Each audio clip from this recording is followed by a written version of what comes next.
नमस्कार दोस्तों, आज की इस वीडियो में सदी के सबसे क्रांतिकारी आदमी इलोन मस्क की जीवनी के बारे में बात करने वाले हैं। दोस्तों, उनके जैसे लोग सदियों में 2-4 लोग ही पैदा होते हैं। उनके जैसे वे लोग होते हैं जो फ्यूचर को कंट्रोल करना जानते हैं। सदी के सबसे महान वैज्ञानिक इलोन मस्क का जन्म 28 जून 1971 को हुआ।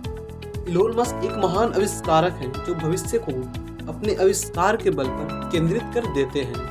आज के समय में इलोन मस्क बिल गेट्स को पछाड़ते हुए दुनिया के सबसे अमीर आदमी बन गए हैं। लेकिन यहाँ एक बात कहना चाहूँगा, कोई भी आदमी जन्म से अमीर नहीं होता। सफलता के जिस मुकाम पर इलोन मस्क आज खड़े हैं, उस मुकाम को हासिल कर लेना सबके बस की बात नहीं है।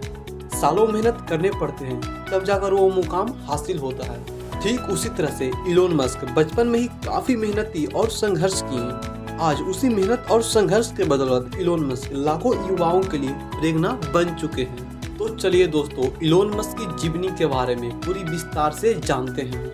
इलोन मस्क बचपन से पढ़ने में काफी दिलचस्पी रखते थे और हमेशा ही किताबों को पढ़ने में लगे रहते थे। बचपन में ही इलोन मस्क ने इतनी किताबें पढ़ लिए थे कि जो शायद एक ग्रेजुएट आदमी भी पढ़ नहीं पाता।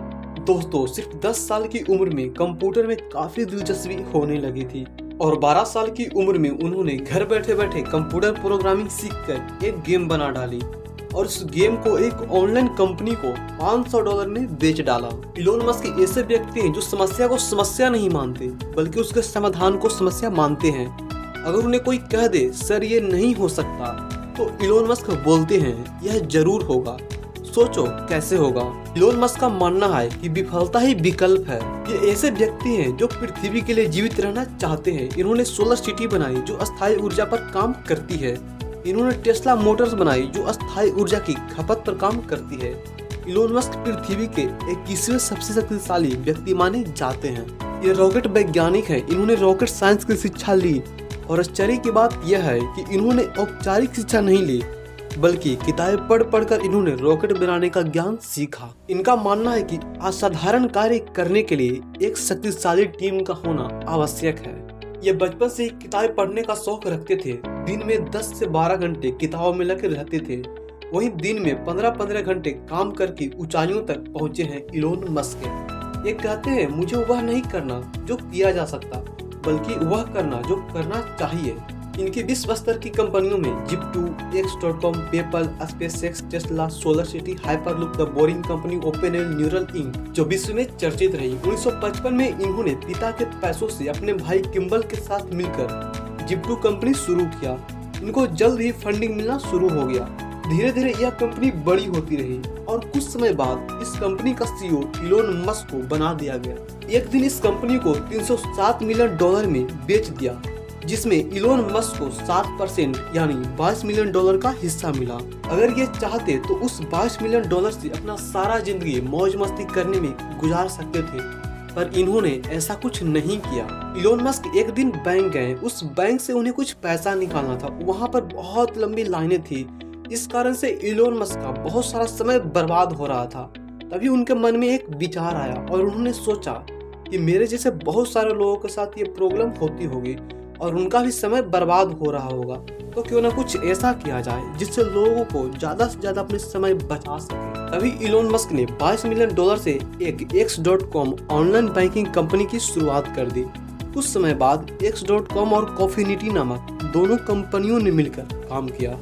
बाद में इन दोनों कंपनियों ने मिलकर एक ही नाम पेपल रखा, जो आज दुनिया भर में फेमस है। इलोन मस्क इस कंपनी के CEO थे और इनकी बहस इस कंपनी के CTO से हो गई।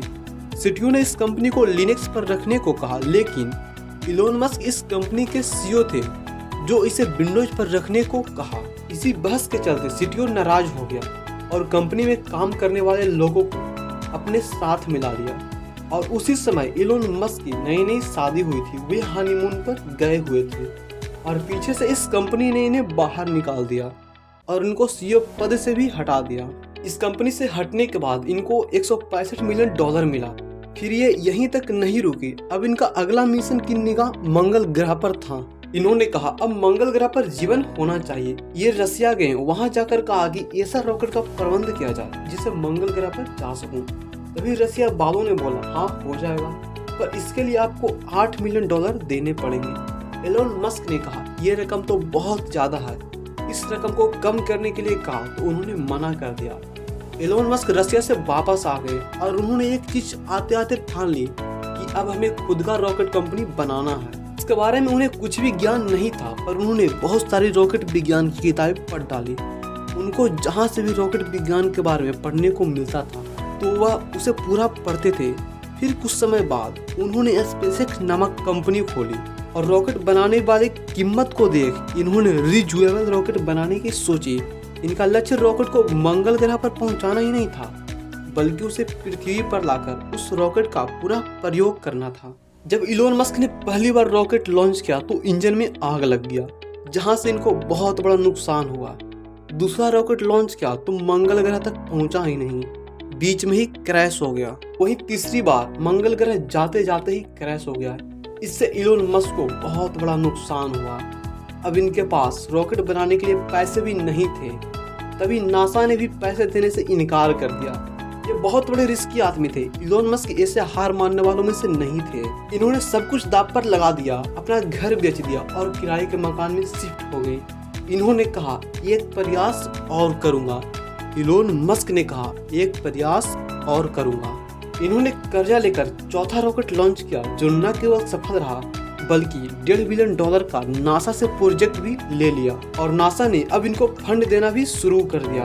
आप जानते ही होंगे नासा इसरो सरकारी पैसों से कार्य करती है, लेकिन इलोन मस्क ने अपने दम पर पुनः प्रयोग करने वाला रॉकेट केवल किताबें पढ़ कर तैयार किया।